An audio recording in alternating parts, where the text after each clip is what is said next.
Welcome back. The title of this mini lecture is The Spanish-American War. So we're going to talk about 5 terms that as you learn more about this event and about this time period, you can use these in order to kind of get a sense of understanding of what occurred during this era. All right, let's get into it. So the first term for us to take note of broadly is just Latin America since 1789, right? So, if you're someone who studies American history, the 1770s, the 1780s, right, is the period of the American Revolution. It's the period of a constitution. It's the period of, the first governments, right, this kind of thing.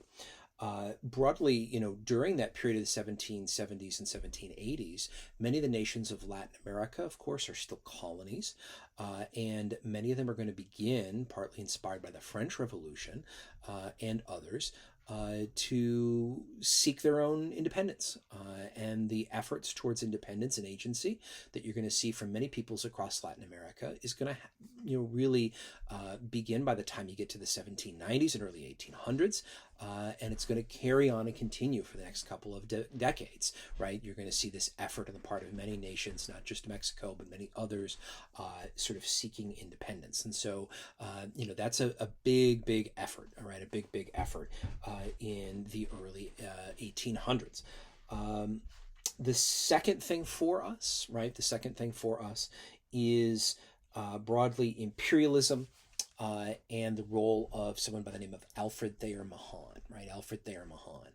So, if you had been living in Mexico during the period of the 1840s, during the period of the Mexican-American War, the treaty that had brought that to a close had been something called the Treaty of Guadalupe Hidalgo, where the United States acquired nearly 40% of the nation of Mexico. And that had been during a period of what was termed a manifest destiny, where there was a sort of a cultural movement in the United States where many people believed that the continent was theirs by right. Now, there's a lot to that. There's aspects of racialization and, lots of elements there.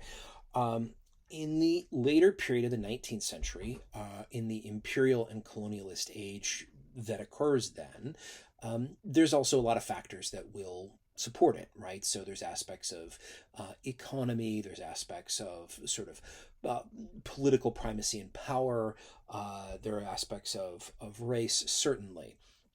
Now, the other element to note there was Alfred Thayer Mahan, who by the end of the 1800s had written a book called The Influence of Sea Power Upon History. And what he essentially was arguing in this book, which a number of military officers and political leaders at the time are going to hold on to, which is basically major powers. If you want to be a major power, you need to have a very powerful navy. Well, industrial age, mid-1800s, industrialization, new technologies melded with navies, new technologies melded with navies with nations that now have larger budgets, means money to put towards big navies and big processes. And so, the U.S. is going to be a part of that. There are other nations that are a part of that too, very much so.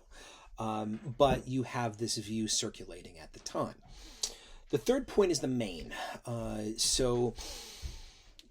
The Maine, this U.S. ship, it is sunk. Supposedly there's this explosion in the magazine. It explodes in Havana Harbor in early 1898. Now, Cuba had been a colony of Spain at the time. And so within American press at the time, there is this quick blame that is placed on Spain.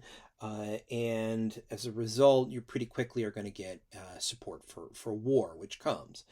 And the U.S. military at the time, which had been not really engaged in large, they've been engaged in combat operations against Native American tribal communities. They've been engaged in labor unrest and issues, is going to deploy and the United States in this effort is going to, in declaring war on Spain, is going to invade Cuba as well as Puerto Rico. And the efforts in Puerto Rico and the efforts in Cuba, as well as later in the Philippines and other areas, of course, is going to make up the bulk of this conflict. So the military is going to expand. It's going to attack Spanish forces within the area, within the theater, and then as well send forces to the Philippines. The efforts in Puerto Rico and in Cuba, um, last only a couple of months. There are fairly famous engagements here. The Battle of San Juan Hill, is one of them. Or this sort of charge up San Juan Hill that future President Teddy Roosevelt is going to be involved in. Right, is really central. Although there's some question as to who sort of made their way up that hill first. But by December of 1898, there's a treaty that brings the war to an end. But conflict doesn't end when the treaty does. You're going to have political ramifications, acquisition of territories, something called the Platt Amendment, which is going to occur. And the other or fifth element here for us to note is something called the Philippine quote unquote insurrection. Essentially, the Philippines had been a colony of Spain. Basically, the Philippine people make it clear when the Americans arrive that they wish for their independence. And America basically says no, and we're going to take this, we're take the territory over. And the Philippine people fight. And so there's a leader, Emilio Aguinaldo. These efforts last for a few years, and they're pretty brutal. And the U.S. military is deployed throughout the Philippines to try to put an end to this. And they do, and the Philippines becomes a U.S. territory. But this is at a really horrible cost, not only to U.S. service members, but to Philippine people and civilians especially. All right. So we are successful in the Spanish-American War, but again, there are any number of political effects and other costs too. Thank you very much.